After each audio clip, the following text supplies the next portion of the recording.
ಬಾದಾಮಿ bus stand ಇದೆ. So bus ಸ್ಟ್ಯಾಂಡಿಂದ approximate 1 kilometre ನಡ್ಕೊಂಡು ಬಂದಿದೆ. ಫೈನಲಿ ಐತೆ ಬಾದಾಮಿ ಕೇವ್ಸ್. ಫಸ್ಟ್ ಟೈಮ್ ಬಂದಿದ್ದೀನಿ. ಟಿಕೆಟ್ ಕೌಂಟರ್ ಏನಿದೆ ನೋಡಿ. ಸೊ ಈ ಕಡೆ ಕೋರ್ಟ್ ಇದೆ ನೋಡಿ, ಮುಂದೆ ಹಾಲ್ ಇದೆ. ಸೊ ಅದರ ಇತಿಹಾಸ.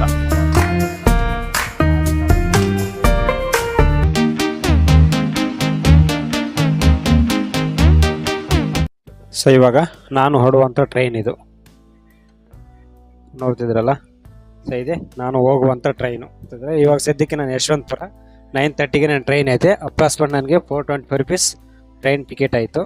ಸೊ ನಾನು ಹೋಗ್ತಿರೋದು ಇವಾಗ ಬಾದಾಮಿಗೆ. ಸೊ ಬನ್ನಿ, ನಿಮ್ಮನ್ನು ನನ್ನ ಜೊತೆ ಬಾದಾಮಿಗೆ ಕರ್ಕೊಂಡು ಹೋಗ್ತೀನಿ. ಅಪ್ರಾಕ್ಸಿಮೇಟ್ ಗದಗ 7:34 ಆಗಿದೆ.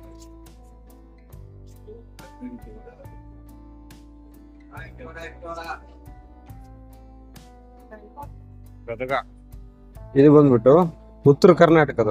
ಸೊ ಉತ್ತರ ಕರ್ನಾಟಕ ಬರೀ ಬ್ಲಾಕ್ ಮಣ್ಣೆ ಇರುತ್ತೆ. ಸೊ ಇಲ್ಲಿ ಬೆಳೆಯೋದು ಏನಪ್ಪಾ ಅಂದ್ರೆ ಬರೀ ಗೋಧಿ, ಮೆಕ್ಕೆಜೋಳ, ಹತ್ತಿ, ಮೆಣಸು, ಸೊ ಈ ತರವೆಲ್ಲ ಬೆಳಿತಾರೆ. ಸೊ ನಮ್ ಕಡೆ ಆದ್ರೆ ಕೆಂಪು ಮಣ್ಣೆಲ್ಲ ಸಿಗುತ್ತೆ. ಸೊ ನೀವು ನೋಡ್ತಿದ್ರಲ್ಲ, ಬರೀ ಕಪ್ಪು ಮಣ್ಣಿದೆ. ಸೊ ಈ ಕಡೆ ನೀರಾವರಿ ಸೌಲಭ್ಯ ಕೂಡ ಅತಿ ತೀರಾ ಕಡಿಮೆ ಅಂತ ಹೇಳ್ಬೋದು ನಾವು. ಇಲ್ಲಿ ಬಂದ್ಬಿಟ್ಟು ಯಾವ್ದೋ ಗದಗ. ಸೊ ಈ ಕಡೆ ಉತ್ತರ ಕರ್ನಾಟಕ ಎಲ್ಲ ಬರೀ ಈ ತರ ಇದೆ ನೋಡಿ, ಬರೀ ಬ್ಲಾಕ್ ಮಣ್ಣೆ ಇರುತ್ತೆ. ಇದೆ ಬಾದಾಮಿ ರೈಲ್ವೆ ಸ್ಟೇಷನ್. ಸೊ ಈಗ ತಾನೇ ಜಸ್ಟ್ ಇಳಿದಿದ್ದೀನಿ. ಸೊ ಅಪ್ರಾಕ್ಸಿಮೇಟ್ 8:30 ಆಗಿದೆ, ಟೈಮ್ 8:45 ಆಗಿದೆ. ಸೊ ಆ ಕಡೆ ಬಸ್ ಸ್ಟ್ಯಾಂಡ್ ಇದೆ. ಸೊ ಆ ಕಡೆ ಹೋಗೋದು ನಡೀರಿ. ಇದು ಮೇಲೆ ಹತ್ಕೊಂಡು ಹೋಗೋದು. ಸೊ ಇವಾಗ ಇಲ್ಲಿಂದ ನಾವು ಸೊ ಬಾದಾಮಿ ಆ ಕಡೆ ಬಸ್ ಸ್ಟ್ಯಾಂಡ್ ಇಲ್ಲ ಆಟೋ ಸ್ಟ್ಯಾಂಡ್ ಹಿಡ್ಕೊಂಡು ಸೊ ಬಾದಾಮಿ ಟೌನ್ಗೆ ಹೋಗ್ಬೇಕು ನಾವು. ಯಾವ ಥರ ಇದೆ ಅಂತ ನಮಗೂ ನಾನು ನೋಡಿಲ್ಲ ಯಾವ ಥರ ಇದೆ, ಫಸ್ಟ್ ಟೈಮ್ ಬಂದಿದ್ದೀನಿ. ಸೊ ನೀವು ಇನ್ ಕೇಸ್ ಏನಾದರೂ ಬಂದಂದರೆ ಸೊ ಇದೆ ರೈಲ್ವೆ ಸ್ಟೇಷನು. ಸೊ ಇನ್ನೂ ಈ ಕಡೆ ನೋಡ್ಬೇಕಂದ್ರೆ ಈ ಕಡೆ ಇನ್ನೂ ಡೆವಲಪ್ ಆಗ್ತಾ ಇದೆ. ಸೊ ಅಷ್ಟೊಂದೇನಿಲ್ಲ.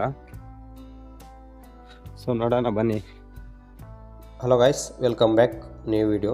ಫ್ರೆಂಡ್ಸ್, ಬಾದಾಮಿಗೆ ಸಂಬಂಧಪಟ್ಟ ವಿಡಿಯೋದ ಲೆಂತ್ಗಳು ಜಾಸ್ತಿ ಇರುವುದರಿಂದ ಸುಮಾರು 30 ನಿಮಿಷ ಕಾಲ ಇರುತ್ತೆ. ಅದಕ್ಕೆ ಸೀರೀಸ್ ಅಧ್ಯಾಯಗಳ ಪ್ರಕಾರ ಬರುತ್ತೆ. ತಪ್ಪದೇ ಈ ವಿಡಿಯೋ ಎಂಡ್ ತನಕ ನೋಡಿ, ಫುಲ್ ಇನ್ಫಾರ್ಮೇಟಿವ್ ಆಗಿ ಇರುತ್ತದೆ. ಬಾದಾಮಿ ರೈಲ್ವೆ ಸ್ಟೇಷನ್. ಸೊ ಆ ಕಡೆ ಮೇ ಬಿ ಟೌನ್ ಇರ್ಬೋದು.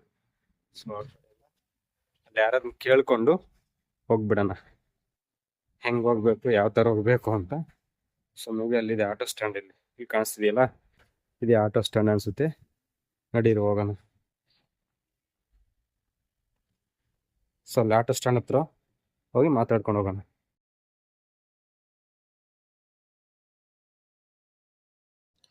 ರೈಲ್ವೆ ಸ್ಟೇಷನ್ದ ಹಾಗೆ ಹೊರಗಡೆ ಬಂದರೆ ಅಲ್ಲಿಯೇ ನಿಮಗೆ ಆಟೋಗಳು, ಬಸ್ಸುಗಳು ಕೂಡ ಸಿಗ್ತವೆ. ಸೊ ಅಲ್ಲಿಂದ ನೀವು ಯಾರಾದರೂ ಕೇಳಿದ್ರು ಬಾದಾಮಿಗೆ ಹೆಂಗೆ ಹೋಗ್ಬೇಕಂದ್ರೆ ಹೇಳ್ತಾರೆ. ಸೊ ಆಟೋದವರಾದರೆ ಡೈರೆಕ್ಟ್ ನಿಮ್ಗೆ ಬನಶಂಕರಿ ಅಂತ ಕೂಗ್ತಾ ಇರ್ತಾರೆ. ಸೊ ನೀವು ಅಲ್ಲಿ ಬೇಕಾಗ ಆಟೋದಲ್ಲಾದ್ರೂ ಹೋಗ್ಬೇಕಾದ್ರು ಬಸ್ ಕೂಡ ಸಿಗ್ತವೆ ನಿಮಗೆ. ಬಸ್ಸಲ್ಲಿ ಕೇವಲ ಬಾದಾಮಿ ರೈಲ್ವೆ ಸ್ಟೇಷನ್ದ ಬಾದಾಮಿಗೆ ಕೇವಲ 5 ಕಿಲೋಮೀಟರ್ ಇರುತ್ತೆ. ಬಸ್ಸಲ್ಲಿ ಹೋದರೆ ಬರೀ 6 ರೂಪಾಯಿ ಚಾರ್ಜ್ ಮಾಡ್ತಾರೆ. ಸೊ ನೀವು ಬಸ್ಸಲ್ಲೇ ಹೋಗಿ.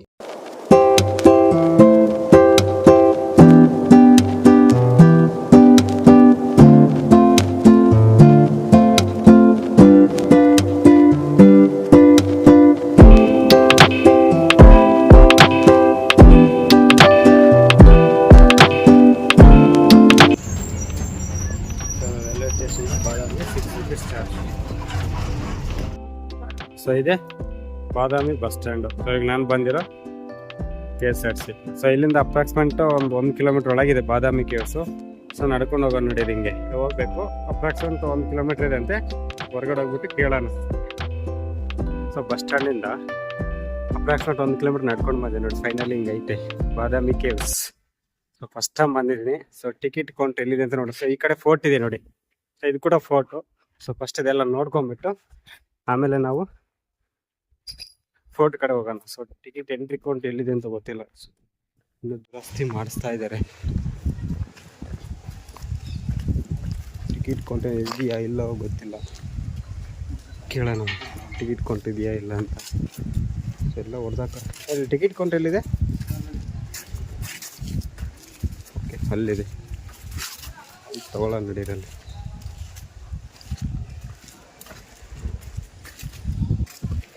ಕೋತಿಗಳು ತುಂಬಾ ಇದ್ದಾವೆ.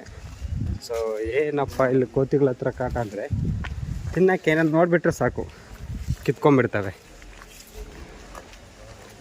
ನೋಡಿ ಎಷ್ಟು ಕೋತಿಗಳಿದಾವೆ ಅಂದರೆ ಸಿಕ್ಕಾಪಟ್ಟೆ ಕೋತಿ. ಇದು ರಿಯಲಾಗಿ ಫಾರ್ಮ್ ಆಗಿರೋ ಇವು.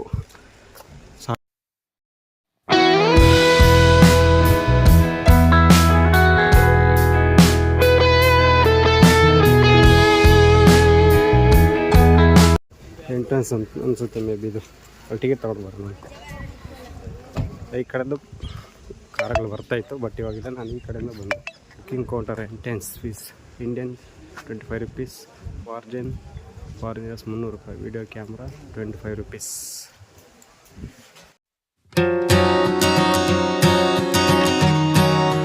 ಸೊ ಟಿಕೆಟು ತೊಗೊಂಡಿದ್ವಿ. ನಡೀರಿ ಈಗ ಹೋಗೋಣ. ಬಾದಾಮಿ ಕೇವ್ಸ್ಗೆ ಟೈಮಿಂಗ್ಸು ಏನು ಎಲ್ಲೂ ಹಾಕಿಲ್ಲ. ಸೊ ಎಂಟ್ರಿ ಟಿಕೆಟ್ ಬಂದ್ಬಿಟ್ಟು 20 ರೂಪಾಯಿ, 25 ಸಾರಿ. ತುಂಡ ಕೋತಿಗಳಿಗೆ ಎಚ್ಚರಿಕೆ. ಬಾದಾಮಿ ಇದೊಂದು ಕನ್ನಡದ ಕೀರ್ತಿ ಎಂದರೆ ತಪ್ಪಾಗಲಾರದು. ಏಕೆಂದರೆ ಬಾದಾಮಿ ನಮ್ಮ ಕರ್ನಾಟಕವನ್ನು ಆಳಿದ ರಾಜಮನೆತನಗಳಲ್ಲಿ ಚಾಲುಕ್ಯರು ಒಬ್ಬರು. ಇವರು ವಾಸ್ತುಶಿಲ್ಪ ದೇಗುಲ ಪ್ರಯೋಗಗಳಿಂದ ಯಶಸ್ವಿಯಾಗಿದ್ದಾರೆ. ಚಾಲುಕ್ಯರು ಐಹೊಳೆಯನ್ನು ಮೊದಲನೆಯ ರಾಜಧಾನಿಯಾಗಿ ಮಾಡಿಕೊಂಡಿದ್ದರು. ಇಲ್ಲಿ ದೇಗುಲ ವಾಸ್ತುಶಿಲ್ಪ ಗುಹೆಗಳನ್ನು ಮೊದಲು ಪ್ರಾಕ್ಟೀಸ್ ಮಾಡಿ ಆಮೇಲೆ ದೊಡ್ಡ ದೊಡ್ಡ ದೇಗುಲ ಗುಹೆಗಳನ್ನು ನಿರ್ಮಿಸಿದ್ದಾರೆ. ಇಲ್ಲಿ ಅನೇಕ ಅಚ್ಚರಿಗೆ ಗುರಿಪಡಿಸುವ ಗುಹೆಗಳು ಇದ್ದಾವೆ. ಬನ್ನಿ ಹಾಗಾದರೆ ಅದರ ಬಗ್ಗೆ ಈ ವಿಡಿಯೋದಲ್ಲಿ ತಿಳಿದುಕೊಳ್ಳೋಣ. ಸೊ ಇದೇನಪ್ಪ ಅಂದರೆ, ಸೊ ವಿಡಿಯೋಗೆ ಸಪ್ರೇಟ್ ಟಿಕೆಟ್. ಸೊ ವಿಡಿಯೋ ಮಾಡ್ತೀನಿ ಅಂದಿದ್ದಕ್ಕೆ ಅವರು ಸಪ್ರೇಟು ಟಿಕೆಟ್ ತೊಗೊಂಬರಕ್ಕೆ. ಸೊ ಅದಕ್ಕೆ ತಿರ್ಗಾ ಮತ್ತೆ ಪುನಃ ಬಂದು ಟಿಕೆಟ್ ತೊಗೊಂಡಿದ್ದೀನಿ. ಸರ್ ಸೇಮ್ ಅಷ್ಟೇ ಪ್ರೈಸೇ ಇದೆ. ಎಷ್ಟಿದೆ ಅಷ್ಟೇ ಇದೆ.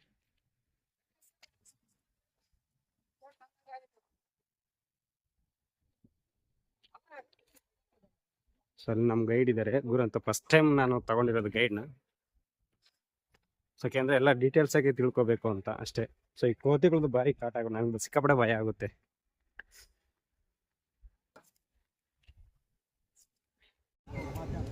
ಒಂದನೇ ಗುಹಾಲಯ. ಸೊ ಅದರ ಇತಿಹಾಸ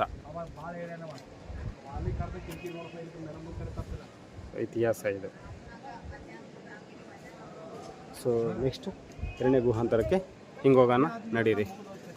ಸೊ ನೋಡಿ ಎಷ್ಟು ದೊಡ್ಡ ಕಲ್ಲು ಅಂದರೆ, ಒಂದೇ ದೊಡ್ಡ ಕಲ್ಲಿಂದ ಇಷ್ಟೊಂದು ಕೆತ್ತನೆ ಮಾಡಿದ್ದಾರೆ ಅಂದರೆ ಇಷ್ಟು ಗ್ರೇಟ್ ಅಲ್ವಾ?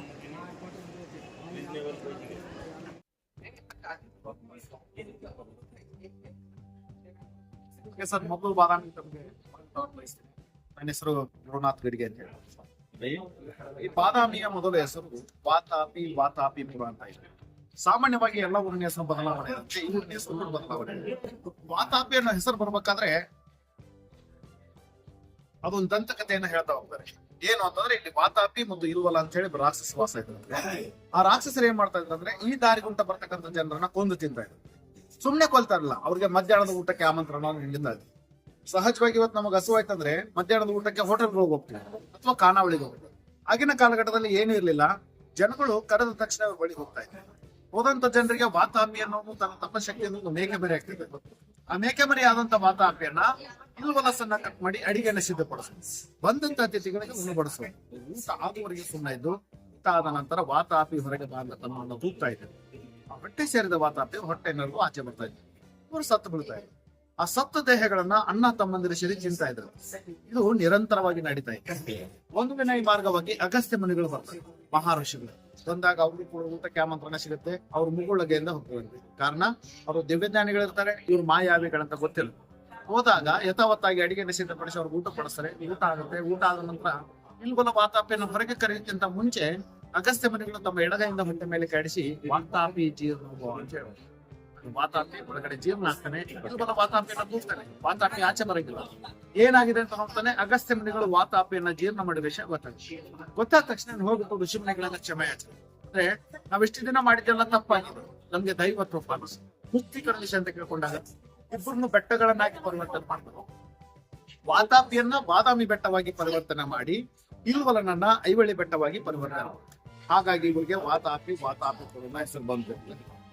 ಮುಂದೆ 14ನೇ ಶತಮಾನದ ಆಚೆಗೆ ಬರ್ತಕ್ಕಂಥ ಎಲ್ಲಾ ಶಾಸನಗಳಲ್ಲಿ ಈ ಊರಿನ ಹೆಸರು ನಾವು ಬಾದಾಮಿ ಅಂತ ನೋಡ್ತಾ ಹೋಗ್ತೇವೆ. ಈ ಬಾದಾಮಿ ಅನ್ನೋ ಹೆಸರು ಹೇಗ್ ಬಂತು ಅಂದ್ರೆ ಈ ಕಲ್ಲು ಬಂಡೆಗಳ ಬಣ್ಣಗಳನ್ನ ನಾವು ನೋಡ್ತಾ ಹೋದ್ರೆ ಆಲ್ಮೋಸ್ಟ್ ಎಲ್ಲ ಆಲ್ಮಂಡ್ ಕಲರ್ ಇರುತ್ತೆ. ಬಾದಾಮಿ ಬಣ್ಣ ಇರೋದ್ರಿಂದ ಈ ಊರಿನ ಹೆಸರು ಬಾದಾಮಿ ಅಂತ ಬದಲಾಯಿತು ಅಂತ ಹೇಳ್ತಾ ಹೋಗ್ತೀವಿ. ಈ ಬಾದಾಮಿ ಪ್ರದೇಶವನ್ನ ಚಾಲುಕ್ಯರಸರು 6ನೇ ಶತಮಾನದ ಮಧ್ಯಭಾಗದಿಂದ ಹಿಡಿದು 8ನೇ ಶತಮಾನದ ಮಧ್ಯಭಾಗದವರೆಗೂ ಆಳ್ವಿಕೆಯನ್ನು ಮಾಡಿರ್ತಕ್ಕಂಥದ್ದು. ಸುದೀರ್ಘವಾಗಿ 200 ವರ್ಷಗಳ ಕಾಲ ಇಲ್ಲಿ ಚಾಲುಕ್ಯರಸರು ಆಳ್ವಿಕೆ ಮಾಡ್ತಾರೆ. ಆ 200 ವರ್ಷಗಳ ಕಾಲ ಮಧ್ಯದಲ್ಲಿ ಒಟ್ಟು 9 ಜನ ಅರಸರು ಆಳ್ವಿಕೆಯನ್ನು ಮಾಡ್ತಾರೆ. ನೋಡಿ, ಚಾಲುಕ್ಯರ ಮೂಲ ಪುರುಷರು ಜಯಸಿಂಹ ಮತ್ತು ರಣರಾಗ ಅಂತ ಕರಿತೀವಿ. ಅವ್ರ ಬಗ್ಗೆ ಸಂಪೂರ್ಣವಾದ ಮಾಹಿತಿಗಳು ಲಭ್ಯ ಇಲ್ಲ ನಮಗೆ. ರಣರಾಗ ನಮಗ 1ನೇ ಪುಲಕೇಶಿ ಮೊದಲ ಚಾಲುಕ್ಯರ ಸ್ವತಂತ್ರ ಅರಸರು. ಅವನಿಂದ ಒಟ್ಟು 9 ಜನ ಅರಸರು ಆಳ್ವಿಕೆಯನ್ನು ಮಾಡಿದ್ದಾರೆ. ಕ್ರಮವಾಗಿ ಹೇಳೋದಾದ್ರೆ 1ನೇ ಪುಲಕೇಶಿ ಕೀರ್ತಿವರ್ಮ, ಮಂಗಲೇಶ, ಇಮ್ಮಡಿ ಪುಲಕೇಶ, ವಿಕ್ರಮಾದಿತ್ಯ, ವಿನಯಾದಿತ್ಯ, ವಿಜಯಾದಿತ್ಯ, ಇಮ್ಮಡಿ ವಿಕ್ರಮಾದಿತ್ಯ, ಇಮ್ಮಡಿ ಕೀರ್ತಿವರ್ಮ. ಒಟ್ಟು 9 ಜನ ಅರಸರು ಆಳ್ವಿಕೆಯನ್ನು ಮಾಡಿದ್ದಾರೆ. ಈ 9 ಜನರ ಅರಸರ ಆಳ್ವಿಕೆಯ ಮಧ್ಯದಲ್ಲಿ 3 ರಾಜಧಾನಿಗಳನ್ನ ಆಯ್ಕೆ ಮಾಡಿಕೊಂಡು ರಾಜ್ಯಭಾರವನ್ನ ಮಾಡ್ತೀವಿ. ಸಹಜವಾಗಿ ನಾವೆಲ್ಲಾ ರಾಜಮನೆತನಗಳನ್ನ ನೋಡ್ತಾ ಹೋದ್ರೆ ಒಂದು ರಾಜಮನೆತನಕ್ಕೆ ಒಂದೇ ರಾಜಧಾನಿ ಇರುವುದನ್ನು ನೋಡ್ತಾ ಹೋಗ್ಬೋದು. ಅಂದ್ರೆ ಚಾಲುಕ್ಯ ಅರಸರಿಗೆ 3 ರಾಜಧಾನಿಗಳಿದ್ದು, ಐಹೊಳೆ, ಬಾದಾಮಿ, ಪಟ್ಟದಕಲ್ಲು. ಈ 3 ರಾಜಧಾನಿಗಳನ್ನ ಚಾಲುಕ್ಯ ಅರಸರು ಬೇರೆ ಬೇರೆ ರೀತಿಯಲ್ಲಿ ಅಭಿವೃದ್ಧಿಪಡಿಸಿದ್ದನ್ನ ನಾವು ನೋಡ್ತೀವಿ. ಅಂದ್ರೆ ಐಹೊಳೆನ ಇವರು ಶೈಕ್ಷಣಿಕ ನಗರವನ್ನಾಗಿ ಬೆಳೆಸ್ತಾರೆ, ಎಜುಕೇಶನ್ ಸೆಂಟರ್ ನಾಗಿ ಡೆವಲಪ್ ಮಾಡಿದ್ರೆ ಬಾದಾಮಿಯನ್ನ ರಾಜಕೀಯ ನಗರವನ್ನಾಗಿ ಬೆಳೆಸಿರೋದನ್ನ ನಾವು ಪೊಲಿಟಿಕಲ್ ಸೆಂಟರ್. ಇನ್ನು ಪಟ್ಟದಕಲ್ಲನ್ನ ಇವರು ಸಾಂಸ್ಕೃತಿಕ ನಗರವನ್ನಾಗಿ ಬೆಳೆಸ್ತಾರೆ, ಕಲ್ಚರಲ್ ಸೆಂಟರ್ ನಾಗಿ ಡೆವಲಪ್ ಮಾಡಿದ್ದನ್ನ ನೋಡ್ತಾರೆ. ನೋಡಿ, ಆಡಳಿತಾವಧಿ ಆರಂಭ ಆಗಿದ್ದು ಕ್ರಿಸ್ತಶಕ 540ಕ್ಕೆ, ಆಡಳಿತ ಕೊನೆಗೊಂಡಿದ್ದು 757ಕ್ಕೆ. 540ರಲ್ಲಿ ಇವರು ಮೊದಲ ರಾಜಧಾನಿ ಐಹೊಳೆ ಆಗಿತ್ತು. 543ಕ್ಕೆ ಬಾದಾಮಿ. ಆಡಳಿತ ಪಟ್ಟದಕಲ್ಲಲ್ಲಿ ಕೊನೆಗೊಂಡಿರ್ತಕ್ಕಂಥ ಈ ಐಹೊಳೆ ಪ್ರದೇಶ ಬಿಟ್ಬಿಟ್ಟು ಬಾದಾಮಿಗೆ ಯಾಕೆ ಬರ್ತಾರೆ ಚಾಲುಕ್ಯ ಅರಸರು ಅಂತಂದ್ರೆ, ಬಾದಾಮಿಯಲ್ಲಿ ಚಾಲುಕ್ಯ ಅರಸರಿಗೆ ನೈಸರ್ಗಿಕವಾಗಿ 3 ದುರ್ಗಗಳು ಕಂಡು ಬರ್ತವೆ. ಒಂದು ಜಲದುರ್ಗ, ಮತ್ತೊಂದು ವನದುರ್ಗ, ಇನ್ನೊಂದು ಗಿರಿದುರ್ಗ. River, forest, mountain. ಯಾರೇ ವೈರಿಗಳು ಮೇಲೆ ದಾಳಿ ಮಾಡೋದಕ್ಕೆ ಬಂದಾಗ ಸಹಜವಾಗಿ ಆ 3 ದುರ್ಗಗಳನ್ನು ಕ್ರಾಸ್ ಮಾಡ್ಲೇಬೇಕಿತ್ತು. ಹಾಗಾಗಿ ಆಡಳಿತ ನಡೆಸೋದಕ್ಕೆ ಇದು ನಮಗೆ ಸುರಕ್ಷಿತ ಅನ್ಕೊಂಡ್ಬಿಟ್ಟು ಇಲ್ಲಿ ಚಾಲುಕ್ಯ ಅರಸರು ಸುದೀರ್ಘವಾಗಿ ಆಡಳಿತ ಮಾಡ್ತಾರೆ. ಹಾಗಾಗಿ ನಾವು ಚಾಲುಕ್ಯರನ್ನ ಬಾದಾಮಿ ಚಾಲುಕ್ಯರಿಂದ ಗುರುತಿಸ್ತೇವೆ ವಿನಃ ಎಲ್ಲಿ ಕೂಡ ಐಹೊಳೆ ಚಾಲುಕ್ಯರು ಅಥವಾ ಪಟ್ಟದಕಲ್ಲು ಚಾಲುಕ್ಯರು ಅಂತ ಕರೆಯಲ್ಲ. ಇಲ್ಲಿ 543ಕ್ಕೆ ಬಾದಾಮಿಗೆ ಬರ್ತಾರೆ. ಬಾದಾಮಿಗೆ ಬಂದಾಗ ಇಲ್ಲಿ ಪ್ರಮುಖವಾಗಿ 2 ಬೆಟ್ಟಗಳನ್ನ ಆಯ್ಕೆ ಮಾಡ್ಕೊಂಡು ತಮ್ಮ ಸಾಂಸ್ಕೃತಿಕ ಕೊಡುಗೆಗಳನ್ನ ಕೊಟ್ಟಿದ್ದನ್ನ ನಾವು ನೋಡ್ತಾ ಹೋಗ್ತೀವಿ. ಇಲ್ಲಿ ಒಂದು ಉತ್ತರದ ಬೆಟ್ಟ ಬರುತ್ತೆ, ಇನ್ನೊಂದು ದಕ್ಷಿಣದ ಬೆಟ್ಟ. ನಾವು ನಿಂತಿರೋದು ಈಗ ದಕ್ಷಿಣದ ಬೆಟ್ಟದಲ್ಲಿ. ಅಲ್ಲಿ ನಮಗೆ ಎದುರುಗಡೆ ಕಾಣಿಸ್ತಕ್ಕಂಥದ್ದು ಉತ್ತರದ ಬೆಟ್ಟ. ಇಲ್ಲಿ 2 ರೀತಿಯ ದೇವಾಲಯಗಳನ್ನ ಚಾಲುಕ್ಯ ಅರಸರು ನಿರ್ಮಾಣ ಮಾಡಿದ್ದಾರೆ. ಒಂದು ಕಟ್ಟಿ ಮಾಡತಕ್ಕಂಥ ದೇವಾಲಯ, ಇನ್ನೊಂದು ಕೊರೆದು ನಿರ್ಮಾಣ ಮಾಡತಕ್ಕಂಥ ದೇವಾಲಯ. ಅಲ್ಲಿ ಉತ್ತರದ ಬೆಟ್ಟದಲ್ಲಿ ಕಾಣಿಸ್ತಕ್ಕಂಥ ದೇವಾಲಯಗಳೆಲ್ಲ ಕಟ್ಟಿ ಮಾಡತಕ್ಕಂಥದ್ದು, ಬಿಲ್ಡ್ ಟೆಂಪಲ್. ಅಂದ್ರೆ ಹೊರಗಡೆಯಿಂದ ಕಲ್ಲನ್ನ ತಂದು ಒಂದ್ ಕಲ್ ಮೇಲೆ ಒಂದ್ ಕಲ್ ಜೋಡಿಸ್ತಾ ಹೋಗಿರ್ತಕ್ಕಂಥದ್ದು. ಈ ದಕ್ಷಿಣ ಬೆಟ್ಟದಲ್ಲಿ ಇದಿಯಾದ ಒಂದು ಕಲ್ಲು ಬಂಡೆಯನ್ನು ಆಯ್ಕೆ ಮಾಡ್ಕೊಂಡು ದೇವಾಲಯವನ್ನ ಕೊರೆದು ರಚನೆ ಮಾಡ್ತಾರೆ. ಇವೆಲ್ಲ ರಾಕ್ ಕಟ್ ಟೆಂಪಲ್, ಮೊನಾಲಿಥಿಕ್. ಹೊರಗಡೆಯಿಂದ ತಂದು ಒಂದು ಚಿಕ್ಕ ಕಲ್ಲನ್ನು ಕೂಡ ಇಲ್ಲಿ ಜಾಯಿಂಟ್ ಮಾಡಿಲ್ಲ. ಮೆಟ್ಲಿಂದ ಹಿಡಿದವು ಒಳಗಡೆ ಶಿವಲಿಂಗದವರೆಗೂ ಒಂದೇ ಶಿಲೆಯಲ್ಲಿ ರಚನೆ ಆಗಿರ್ತಕ್ಕಂಥ ದೇವಾಲಯ ಮೊನಾಲಿಥಿಕ್. ಈ ದಕ್ಷಿಣ ಬೆಟ್ಟದಲ್ಲಿ ಪ್ರಮುಖವಾಗಿ 4 ಗುಹಾಂತರ ದೇವಾಲಯಗಳನ್ನ ಚಾಲುಕ್ಯ ಅರಸರು ನಿರ್ಮಾಣ ಮಾಡಿದ್ದಾರೆ. ಆ 4 ದೇವಾಲಯಗಳನ್ನ ಒಂದೇ ಮಾದರಿಯಲ್ಲಿ ರಚನೆ ಮಾಡ್ಕೊಂಡು, ಅಂದ್ರೆ 3 ಭಾಗಗಳನ್ನಾಗಿ ವಿಂಗಡಣೆ ಮಾಡ್ಕೊಂಡು ದೇವಾಲಯಗಳನ್ನ ರಚನೆ ಮಾಡ್ಕೊಂಡಿರ್ತಕ್ಕಂಥ. ಮೊದಲದ್ದು ನಮಗೆ ಮುಖಮಂಟಪ ಬರುತ್ತೆ, ಅದಾದ ನಂತರ ಸಭಾಮಂಟಪ ಬರುತ್ತೆ, ಒಳಗಡೆ ಗರ್ಭಗೃಹ ಬರುತ್ತೆ. 3 ಭಾಗಗಳಾಗಿ ವಿಂಗಡಣೆ ಮಾಡ್ಕೊಂತಾರೆ. ಮುಖಮಂಟಪದಲ್ಲಿ ಪ್ರಮುಖವಾಗಿ ಬರ್ತಕ್ಕಂಥ ವಿಗ್ರಹಗಳನ್ನ ಕೆತ್ತನೆ ಮಾಡಿದ್ದನ್ನ ನೋಡ್ತಾ ಹೋದ್ರೆ, ಸಭಾಮಂಟಪದಲ್ಲಿ ಕೇವಲ ಕಂಬಗಳನ್ನು ಮಾತ್ರ ರಚನೆ ಮಾಡಿದ್ದನ್ನ ನೋಡ್ತೀವಿ. ಇನ್ನು ಗರ್ಭಗುಡಿಯಲ್ಲಿ ಲಿಂಗವನ್ನು ಪ್ರತಿಷ್ಠಾಪನೆ ಮಾಡಿದ್ದಾರೆ. ಈ 4 ಗುಹಾಂತರ ದೇವಾಲಯಗಳನ್ನು ಒಂದೇ ಮಾದರಿಯಲ್ಲಿ ರಚನೆ ಮಾಡಿದ್ದನ್ನ ನಾವು ನೋಡ್ತಾ ಹೋಗ್ತೀವಿ. ಈ 4ರಲ್ಲಿ ಒಂದು ಶೈವ, 2 ಮತ್ತು 3 ವೈಷ್ಣವ, ಕೊನೆದು ಜೈನ ಟೆಂಪಲ್. ಒಂದು ಶಿವನಿಗೆ ಸಂಬಂಧಪಟ್ಟದ್ದು, 2 ಮತ್ತು 3 ವಿಷ್ಣುವಿಗೆ ಸಂಬಂಧಿಸಿದ್ದು, ಕೊನೆದು ಜೈನ ಟೆಂಪಲ್. ಇದು 1ನೇ ಗುಹಾಂತರ ದೇವಾಲಯ, ಶಿವನಿಗೆ ಸಂಬಂಧಪಟ್ಟದ್ದು. ಇಲ್ಲಿ ಬರ್ತಕ್ಕಂಥ ಬಹುತೇಕ ಎಲ್ಲ ಶಿಲ್ಪಗಳು ಶಿವನಿಗೆ ಸಂಬಂಧಪಟ್ಟ ಶಿಲ್ಪಗಳು ಬರ್ತವೆ. ಒಂದೊಂದು ಶಿಲ್ಪದ ವಿವರಣೆ ನೋಡ್ತಾ ಹೋಗೋದಾದ್ರೆ, ಎದುರುಗಡೆ ಕಾಣಿಸ್ತಕ್ಕಂಥ ಶಿಲ್ಪಕ್ಕೆ ನಟರಾಜ ಅಥವಾ ಮಹಾನಟ ಅಂತ ಕರೀತಕ್ಕಂಥದ್ದು. ಸಾಮಾನ್ಯವಾಗಿ ನಾವು ನಟರಾಜ ಶಿಲ್ಪವನ್ನು ಎಲ್ಲಾ ಕಡೆ ನೋಡ್ತಾ ಹೋದ್ರೆ 4 ಕೈ, 6 ಕೈ, 8 ಕೈ, 10 ಕೈ ಇರೋದನ್ನ ನೋಡ್ತಾ ಹೋಗ್ತೀವಿ. ಆದ್ರೆ ಈ ಶಿಲ್ಪಕ್ಕೆ ಒಟ್ಟು 18 ಕೈಗಳಿವೆ.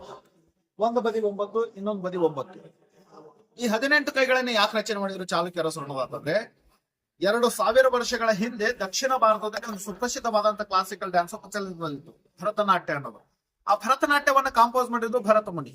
ಆ ಭರತ ಮುನಿಯ ಭರತನಾಟ್ಯದಲ್ಲಿ ಬರ್ತಕ್ಕಂಥ ಎಲ್ಲಾ 81 ಪ್ರಮುಖದ ನೃತ್ಯ ಭಂಗಿಗಳನ್ನ ಇದೇ ಒಂದೇ ಶಿಲ್ಪದಲ್ಲಿ ನಾವು ಗುರುತಿಸ್ತಾ ಹೋಗ್ತೀವಿ. ಒಂದು ಎಕ್ಸಾಂಪಲ್ ತೋರಿಸ್ತೀನಿ ನಿಮಗೆ. ಎಡಗಡೆಯಿಂದ ಒಂದ್ ಕೈಯನ್ನು ತಗೊಂತೀನಿ, ಬಲಗಡೆಯಿಂದ ಒಂದ್ ಕೈಯನ್ನು ತಗೊಂತೀನಿ. ಈ ತರ ಅದರಲ್ಲಿ ಭಂಗಿ ಕಾಣಿಸುತ್ತಲ್ಲ ನಿಮ್ಗೆ? ಇದಕ್ಕೆ ಭರತನಾಟ್ಯದಲ್ಲಿ ಗಜಹಸ್ತ ಮುದ್ರಾ ಅನ್ನೋ ಭಂಗಿ ಬರುತ್ತೆ. ಗಜ ಅಂದ್ರೆ ಆನೆ, ಹಸ್ತ ಅಂದ್ರೆ ಕೈ, ಮುದ್ರ ಭಂಗಿ, ಗಜಹಸ್ತ ಮುದ್ರ ಭಂಗಿ. ನಾವ್ ಈಗೇನ್ ಮಾಡೋಣ, ಎಡಗೈಯನ್ನು 1 ಕೈಯ ಸ್ಟಿಲ್ ಆಗಿ ಇಟ್ಕೊಳ್ಳೋಣ, ಬಲಗೈಯನ್ನು 9 ಕೈಗೆ ಜೋಡಣೆ ಮಾಡ್ಕೊಳ್ಳೋಣ. ನೋಡಿ, ಗಜಹಸ್ತ ಮುದ್ರ, ಚಿನ್ನ ಮುದ್ರಾ, ಡಮರು ಮುದ್ರಾ, ಅಭಯ ಮುದ್ರಾ, ಸೂಚಿ ಮುದ್ರಾ, ವರದ ಮುದ್ರಾ, ಮುಷ್ಟಿ ಮುದ್ರಾ, ಮಯೂರ ಮುದ್ರಾ, ಕಟಕ ಮುದ್ರಾ. ಹೀಗೆ ಮತ್ತೆ ಒಂದು ಕೈಯನ್ನು ತಗೊಂಡು ಮತ್ತೆ 9 ಕೈಗೆ ಜೋಡಣೆ ಮಾಡ್ತಾ ಹೋದ್ರೆ 9 × 9 9 × 9 ಆ ಎಲ್ಲ 81 ಭರತನಾಟ್ಯದ ಭಂಗಿಗಳನ್ನ ಇದೇ ಒಂದು ಶಿಲ್ಪದಲ್ಲಿ ಗುರುತಿಸ್ತಾ ಹೋಗ್ತಾರೆ. ಈ ಕಡೆ ವಾಹನ ನಂದಿ ಇದೆ, ಶಿವನ ವಾಹನ ನಂದಿ, ಅವರ ನೃತ್ಯಕ್ಕೆ ತಲೆದೂಲ್ತಾ ಇರೋದನ್ನ ನೋಡ್ತೀವಿ. ಈ ಕಡೆ ಮಗ ಗಣೇಶ ಇದ್ದಾನೆ, ಡ್ಯಾನ್ಸಿಂಗ್ ಗಣೇಶ, ತಂದೆ ನೃತ್ಯವನ್ನು ಅನುಕರಣೆ ಮಾಡ್ತಾ ಇದ್ದಾನೆ. ಸಹಜವಾಗಿ ನಾವು ಹಿರಿಯರ ಮನೆಯಲ್ಲಿ ಏನಾದ್ರು ಮಾಡ್ಬೇಕಾದ್ರೆ ಮಕ್ಕಳು ಅನುಕರಣೆ ಮಾಡ್ತಿರ್ತಾರೆ. ಆ ರೀತಿ ತಂದೆಯ ನೃತ್ಯವನ್ನು ನಮ್ಗೆ ಅನುಕರಣೆ ಮಾಡೋದನ್ನ ನೋಡ್ತೀವಿ. ಈ ಕಡೆ ಗಣೇಶನ ಸಹೋದರ ಕಾರ್ತಿಕ ಇದ್ದಾನೆ, ಸುಬ್ರಹ್ಮಣ್ಯ, ಅವನು ಒಂದು ವಾದ್ಯವನ್ನ ಬಡಿತಾ ಇದ್ದಾನೆ. ಅದರ ಅರ್ಥ ಎಲ್ಲಿ ಸಂಗೀತ ಇರುತ್ತೋ ಅಲ್ಲಿ ನೃತ್ಯ ಇರೋದಕ್ಕೆ ಸಾಧ್ಯ ಅಂತ. ಡಾನ್ಸ್ ಮಾಡ್ಬೇಕಾದ್ರೆ ಕಂಪಲ್ಸರಿ ಮ್ಯೂಸಿಕ್ ಬೇಕೇ ಬೇಕು ಅನ್ನೋ ಕಾರಣಕ್ಕಾಗಿ ಈ ಶಿಲ್ಪವನ್ನು ಕೆತ್ತನೆ ಮಾಡಿದ್ದನ್ನು ನೋಡ್ತೀವಿ. ಜಗತ್ತಿನಲ್ಲಿ ಅತ್ಯಂತ ಅಪರೂಪವಾಗಿರ್ತಕ್ಕಂಥ ಶಿಲ್ಪ 18 ಕೈನ ನಟರಾಜ ಶಿಲ್ಪವನ್ನ ನೀವು ಕೇವಲ ಬಾದಾಮಿಯ 1ನೇ ಗುಹೆಯಲ್ಲಿ ಮಾತ್ರ ನೋಡ್ಲಿಕ್ಕೆ ಸಾಧ್ಯ ಇರ್ತದೆ. ಇಡೀ ಭಾರತವನ್ನ, ಇಡೀ ಪ್ರದೇಶವನ್ನ, ಇಡೀ ಪ್ರಪಂಚವನ್ನ ನೀವು ಪ್ರವಾಸ ಮಾಡಿದ್ರು ಕೂಡ 18 ಕೈ ನಟರಾಜ ಶಿಲ್ಪ ನೀವು ಬಾದಾಮಿಯಲ್ಲಿ ಮಾತ್ರ ಬಿಟ್ಟರೆ ಬೇರೆಲ್ಲೂ ಕೂಡ ನೋಡೋದಕ್ಕೆ ಸಿಗಲ್ಲ. ಇಲ್ಲಿ ಕಾಣಿಸುತ್ತಲ್ಲ ಸರ್ 3ನೇ ಮೆಟ್ಲು, 1, 2, 3ನೇ ಸ್ಟೆಪ್ ಏನ್ ಕಾಣಿಸುತ್ತಲ್ಲ, ಆ ಕಡೆ 2 ಕಲ್ಲು ಜೋಡಣೆ ಮಾಡತಕ್ಕಂಥದ್ದು. ಈ ಕಲ್ಲಿಂದ ಹಿಡಿದು ಒಳಗಡೆ ಶಿವಲಿಂಗದವರೆಗೂ ಒಂದೇ ಶಿಲೆ, ಸಿಂಗಲ್ ಸ್ಟೋನ್. ಇಲ್ಲಿಂದ ಆರಂಭ ಆಗುತ್ತೆ, ಕಾಣಿಸುತ್ತೆ ಕಲ್ಲು, ಈ ಕಲ್ಲಿಂದ ಸ್ಟಾರ್ಟ್ ಆಗಿ ಇಲ್ಲಿಂದ ಸ್ಟಾರ್ಟ್ ಆಗಿ ಈ ಮೆಟ್ಲಿಂದ ಹಿಡಿದು ಆ ಕಡೆ 2 ಜಾಯಿಂಟ್ ಮಾಡಿರೋದು, ಇಲ್ಲಿಂದ ಹಿಡಿದು ಒಳಗಡೆ ಶಿವಲಿಂಗವರೆಗೂ ಒಂದೇ ಶಿಲೆ, ಸಿಂಗಲ್ ಸ್ಟೋನ್, ಎಲ್ಲ ಸಿಂಗಲ್ ಸ್ಟೋನ್ ಇದೆ.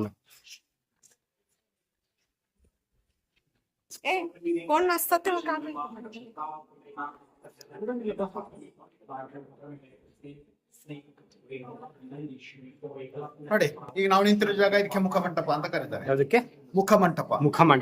ಓಕೆ, ಅದು ಸಭಾ ಮಂಟಪ, ಇದು ಸಭಾ ಮಂಟಪ. ಒಳಗಡೆ ಗರ್ಭಗೃಹ. 3 ಭಾಗಗಳಾಗಿ ವಿಂಗಡಣೆ ಮಾಡ್ಕೊಂಡಿದ್ದೀವಿ. ಮುಖಮಂಟಪದಲ್ಲಿ ಮಾತ್ರ ವಿಗ್ರಹಗಳನ್ನ ಕೆತ್ತನೆ ಮಾಡಿದ್ದಾರೆ.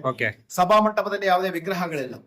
ಗರ್ಭಗುಡಿಯಲ್ಲಿ ಲಿಂಗವನ್ನ ಪ್ರತಿಷ್ಠಾಪನೆ ಮಾಡಿದ್ದನ್ನ ನೋಡುವಂತ 4 ದೇವಾಲಯಗಳನ್ನ ಇದೇ ಮಾದರಿಯಿಂದ ರಚನೆ ಮಾಡಿದ್ದನ್ನ ನಾವು ಇಲ್ಲಿ ನಮ್ಗೆ ಎದುರುಗಡೆ ಕಾಣಿಸ್ತಕ್ಕಂಥ ಶಿಲ್ಪ ಅರ್ಧ ನಾರೀಶ್ವರ ಶಿಲ್ಪ.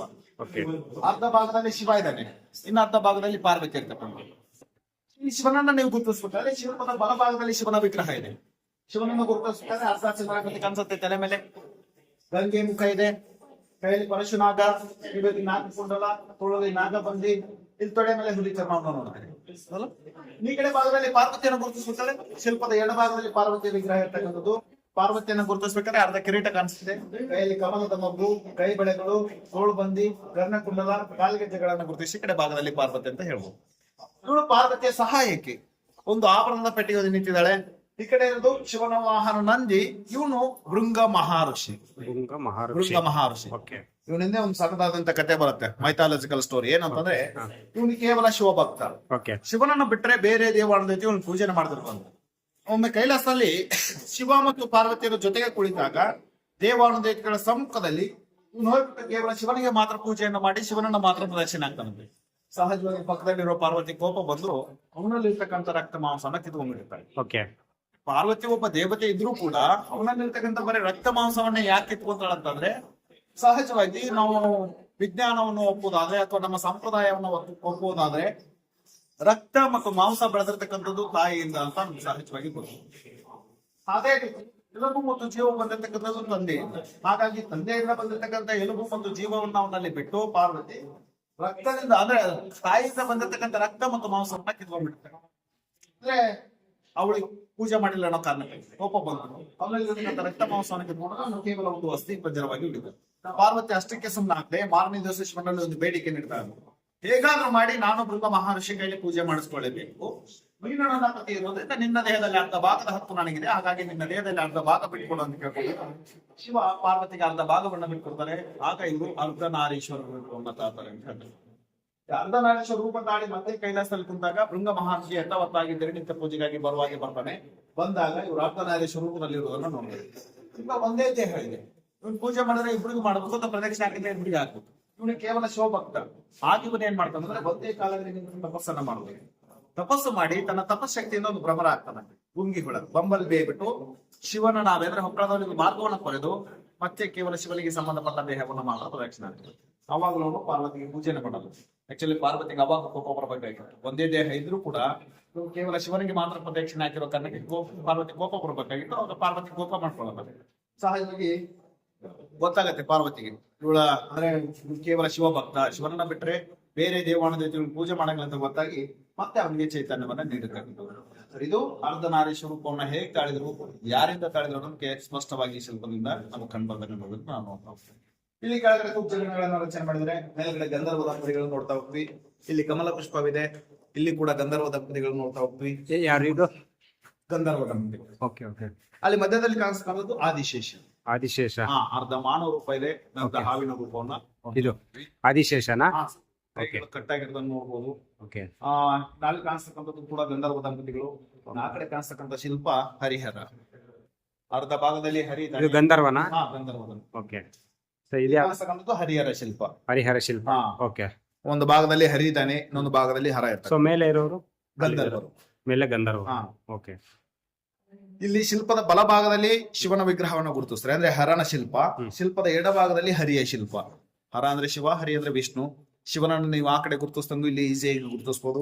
ಅರ್ಧ ಚಂದ್ರಾಕೃತಿ ಕಾಣಿಸುತ್ತೆ, ಗಂಗೆಯ ಮುಖ ಇದೆ, ಕೈಯಲ್ಲಿ ಪರಶುನಾಗ, ಕಿವಿಯಲ್ಲಿ ನಾಗಕುಂಡಲ, ತೋಳಲ್ಲಿ ನಾಗಬಂದಿಯನ್ನು ನೋಡ್ತೀವಿ. ಇನ್ನು ಈ ಕಡೆ ಭಾಗದಲ್ಲಿ ವಿಷ್ಣುನ ಗುರುತಿಸ್ಬೇಕಾದ್ರೆ ವಿಷ್ಣುನ ಅರ್ಧ ಕಿರೀಟ ಕಾಣಿಸುತ್ತೆ, ಕೈಯಲ್ಲಿ ಶಂಖ ಇದೆ, ಕಿವಿಯಲ್ಲಿ ಕರ್ಣಕುಂಡಲ, ತೋಳಲ್ಲಿ ವಜ್ರಬಂದಿ. ನೋಡಿ, ವಜ್ರಬಂದಿ ಬಂದ್ರೆ ಇಲ್ಲಿ ನಾಗಬಂದಿ ಬರುತ್ತೆ, ಅಲ್ಲಿ ನಾಗಕುಂಡಲ ಇದ್ರೆ ಇಲ್ಲಿ ಕರ್ಣಕುಂಡಲ ಬರುತ್ತೆ, ಅಲ್ಲಿ ಪರಶುನಾಗ ಇದ್ರೆ ಇಲ್ಲಿ ಶಂಖವನ್ನು ಗುರುತಿಸುತ್ತೆ. ಇಲ್ಲಿ ಶಿವನ ವಾಹನ ನಂದಿ ಇದೆ, ಮಾನವರೂಪಿ ನಂದಿ. ಈ ಕಡೆ ವಿಷ್ಣುನ ವಾಹನ ಗರುಡ ಇದೆ, ಮಾನವರೂಪಿ ಗರುಡ. ಇಲ್ಲಿ ವಿಷ್ಣುನ ಹೆಂಡತಿ ಲಕ್ಷ್ಮಿ ಇದ್ದಾಳೆ, ಈ ಕಡೆ ಶಿವನ ಹೆಂಡತಿ ಪಾರ್ವತಿ ಇದ್ದಾಳೆ, ಇಬ್ರು ಇದ್ದಾರೆ. ನೋಡಿ, ಇದು ಶಿವ ದೇವಾಲಯ. ಇಲ್ಲಿ ಕೇವಲ ಶಿವನ ವಿಗ್ರಹಗಳನ್ನು ಮಾತ್ರ ಇವ್ರು ಕೆತ್ತನೆ ಮಾಡಬೇಕಾಗಿತ್ತು, ವಿಷ್ಣುನ ವಿಗ್ರಹವನ್ನು ಕೆತ್ತನೆ ಮಾಡ್ತಾರೆ. ಯಾಕೆ ಯತ್ನೆ ಮಾಡಿದ್ರು ಅನ್ನೋ ಪ್ರಶ್ನೆ ಬಂತು ಅನ್ನೋದಾದ್ರೆ, ಚಾಲುಕ್ಯ ಅರಸರ ಬಗ್ಗೆ ಚೀನಾ ಯಾತ್ರಿಕ UN 7ನೇ ಶತಮಾನದಲ್ಲಿ ಉಲ್ಲೇಖ ಮಾಡ್ತಾನೆ. ಚಾಲುಕ್ಯ ಅರಸರು ಕ್ಷತ್ರಿಯ ನಂಬಿಕೆ ಸೇರಿದವರು. ಇವರು ಶಿವ ಮತ್ತು ಕಾರ್ತಿಕೇಯನ ಪೂಜೆ ಮಾಡ್ತಾ ಇದ್ರು. ಇವರು ಕುಲದೇವತೆ ಬಂದ್ಬಿಟ್ಟು ವಿಷ್ಣು ಅಂತ ಹೇಳ್ತಾರೆ. ಹಾಗಾಗಿ ಜನಸಾಮಾನ್ಯರಲ್ಲಿ ಈ ಕಡೆ ವಿಷ್ಣುನ ಭಕ್ತರು ಇದ್ರು, ಈ ಕಡೆ ಶಿವನ ಭಕ್ತರು ಇದ್ರು. ಭಕ್ತರಲ್ಲಿ ಗೊಂದಲಗಳು, ತಿಕ್ಕಾಟಗಳು, ನಮ್ ದೇವರಚ್ಚು ನಮ್ ದೇವರಚ್ಚು. ಆ ಗೊಂದಲವನ್ನು ಹೋಗಲಾಡೋಕೋಸ್ಕರ ದೇವನೊಬ್ಬ ನಾಮಹರಣ ಕಾರಣಕ್ಕಾಗಿ ಈ ಹರಿಹರ ಶಿಲ್ಪವನ್ನ ಯತ್ನೆ ಮಾಡಿದ್ದನ್ನು ನಾವು ನೋಡ್ತೇವೆ. ಅಂದ್ರೆ ಇಲ್ಲಿ ಯಾವ ದೇವರು ಮೇಲೆಲ್ಲ ಕೇಳಲ್ಲ, ಎಲ್ಲಾ ದೇವರು ಸರಿ ಸಮಾನ ಅನ್ನೋದಕ್ಕೆ ಸಮಾನತೆಗೋಸ್ಕರ ಈ ಶಿಲ್ಪವನ್ನ ಕೆತ್ತನೆ ಮಾಡಿರ್ತಕ್ಕಂಥದ್ದನ್ನ ನಾವಿಲ್ಲಿ ನೋಡಿದ್ದೇವೆ. ಇಲ್ಲಿ ಶಿವನ ದ್ವಾರಪಾಲಕ ಭದ್ರ ಇದೆ, ಇಲ್ಲ ಶಿವ ಡೋರ್ಕಾಡಿ ಭದ್ರ, ಶಿವಭದ್ರ, ಶಿವನ ದ್ವಾರಪಾಲಕ ಭದ್ರ. ಶಿವನಿಗೆ ಇಬ್ಬರು ದ್ವಾರಪಾಲಕರು ಬರ್ತಾರೆ, ಭದ್ರ ಮತ್ತು ವೀರಭದ್ರ ಅಂತಕ್ಕಂಥದ್ದು. ವೀರಭದ್ರನಿಗೆ 3 ಕಣ್ಣಿರುತ್ತೆ, ಇವನಿಗೆ 2 ಕಣ್ಣು ಇರೋದ್ರಿಂದ ನಾವು ಭದ್ರ ಅಂತ ಗುರುತಿಸ್ತೀವಿ. ಕೈಯಲ್ಲಿ ತ್ರಿಶೂಲ ಇದೆ. ಈ ಒಂದು ಶಿಲ್ಪವನ್ನು ನೋಡ್ಬಿಟ್ರೆ ನಾವು ಈಸಿಯಾಗಿ ಗುರುತಿಸ್ತೀವಿ, ಇದು ಶಿವನ ಗುಡಿ ಅಂತ ಹೇಳ್ಬೋದು. ಕಾರಣ ಶಿವನ ದ್ವಾರಪಾಲಕ. ಇನ್ ಮೇಲ್ಗಡೆ ನಂದಿ ಮೇಲೆ ಶಿವ ಪಾರ್ವತಿಯವರು ಸಂಚಾರ ಮಾಡ್ತಾ ಇದ್ದಾರೆ ನೋಡಿ. ಪಾರ್ವತಿ ಕುಂದಂತ ಸ್ಟೈಲ್ ನೋಡಿ ಹೇಗಿದೆ ಅದು. ಒಂದ್ ಕೈ ಭುಜನ ಇಟ್ಟಿದ್ದಾಳೆ, ಒಂದ್ ಕೈ ನಡುವನ ಆಶ್ರಯ ಹಿಡಿದಿದ್ದಾಳೆ, 2 ಕಾಲನ ಒಂದೇ ಬದಿ ಇಟ್ಟಿದ್ದಾರೆ. ಈಗೆಲ್ಲ ಹೆಣ್ಮಕ್ಳನ್ನ ಸ್ಕೂಟರ್ ಮೇಲೆ ಕರ್ಕೊಂಡು ಹೋಗ್ತೀವಲ್ಲ, ಅದೇ ಸ್ಟೈಲ್ ಅಲ್ಲಿ ಕುಂತಿರುವುದು. ಎಲ್ಲ ಅವರು ಸಂಚಾರಕ್ಕಾಗಿ ಪ್ರಾಣಿಗಳನ್ನು ಬಳಸ್ತಾ ಇದ್ರು, ನಾವೀಗ ವಾಹನಗಳನ್ನು ಬಳಸ್ತಾ ಇದ್ವಿ. ಅವ್ರು ಕಿರೀಟ ಹಾಕ್ತಾ ಇದ್ರು, ನಾವೀಗ ಹೆಲ್ಮೆಟ್ ಹಾಕ್ತೀವಿ. ಕ್ರಿಯೇಟ್ ಆಗಲ್ಲ, ರಿಪೀಟ್ ಆಗುತ್ತೆ. ಬೆಸ್ಟ್ ಎಕ್ಸಾಂಪಲ್ ಇವ್ರು ಮಾಡ್ಬಿಟ್ಟಿದ್ದೇನೆ, ನಾವು ಮಾಡ್ತಾ ಇದ್ವಿ ಅಂತಕ್ಕಂಥದ್ದು. ಇಲ್ಲಿ ಕೆಳಗಡೆ ಒಂದೇ ಮುಖದಲ್ಲಿ 2 ಪ್ರಾಣಿ ದೇಹಗಳನ್ನು ನೋಡ್ತಾ ಹೋಗ್ತೀವಿ. ಈ ಶಿಲ್ಪಕ್ಕೆ ನಾವು ಗಜ ಋಷಭ ಅಂತ ಕರೀತೀವಿ. ಒಂದ್ ಕಡೆಗೆ ಆನೆ ಇದೆ, ಇನ್ನೊಂದ್ ಕಡೆಗೆ ನಂದಿ ಇರ್ತಕ್ಕಂಥದ್ದು. ಇಲ್ಲಿ ಆನೆ ದೇಹವನ್ನು ಮುಚ್ಚಿದ್ರೆ ನಮ್ಗೆ ನಂದಿ ಸ್ಪಷ್ಟವಾಗಿ ಕಾಣಿಸುತ್ತೆ, ಆ ನಂದಿ ದೇಹವನ್ನು ಮುಚ್ಚಿದ್ರೆ ಆನೆ ಸ್ಪಷ್ಟವಾಗಿ ಕಾಣುವುದನ್ನ ನಾವು ನೋಡ್ತಾ ಹೋಗ್ತೀವಿ. ಗಜ ಋಷಭ ಅಂತ ಕರೀತಾರೆ. ಒಳಗಡೆ ಶಿವಲಿಂಗ ಇದೆ, ನೋಡ್ಕೊಂಡ್ ಬನ್ನಿ. 2ನೇ ಗುಹೆಗೆ ಹೋಗೋಣ. ಸರಿ ಆಯ್ತು. ಸೊ ಇವಾಗ ಅವ್ರು ಹೇಳಿದ್ರಲ್ಲ, ಸೊ ಇದು ಶಿವಲಿಂಗ ಐತೆ, ಇದು ನಂದಿ ವಿಗ್ರಹ. ಬಟ್ ಏನಪ್ಪ ಅಂದರೆ ಇಲ್ಲಿ ನಂದಿ ವಿಗ್ರಹ ಮುಸ್ಲಿಮ್ಸರ ದಾಳಿಗೆ ಇದೆಲ್ಲ ಹೋಗ್ಬಿಟ್ಟಿದೆ. ಸೊ ನೀವು ನೋಡ್ತಿದ್ರಲ್ಲ, ಇದು ನಂದಿ ವಿಗ್ರಹ. ಬಟ್ ಇವಾಗಿಲ್ಲ. ಆದರೂ ಕೂಡ ನಾವು ಎಲ್ಲೇ ಹೋದರೂ ಕೂಡ ಇಲ್ಲಿ ಏನಪ್ಪ ಶಿವಲಿಂಗಕ್ಕೆ ಆಪೋಸಿಟಾಗಿ ನಂದಿ ವಿಗ್ರಹ ಇದ್ದೇ ಇರುತ್ತೆ. ಸೊ ಇಲ್ಲಿ ಯಾವುದೇ ಕಾರಣಕ್ಕೂ ಪೂಜೆ ಪುರಸ್ಕಾರಗಳು ಕೂಡ ನಡೀತಿಲ್ಲ. ಇದು ಶಿವಲಿಂಗ ಆಗಿನ ಕಾಲದಲ್ಲಿ. ಸೊ ಹೇಳಿದ್ರಲ್ಲ ನೋಡಿ, ಇದು ಶಿವಲಿಂಗ ಇದೆ. ಸೊ ಇಲ್ಲಿ ಯಾವುದೇ ಪೂಜೆ ಪುರಸ್ಕಾರಗಳು ಕೂಡ ನಡೀತಿಲ್ಲ. ಬಟ್ ಒಂಥರ ಸ್ಮೆಲ್ ಇದೆ ಇಲ್ಲಿ.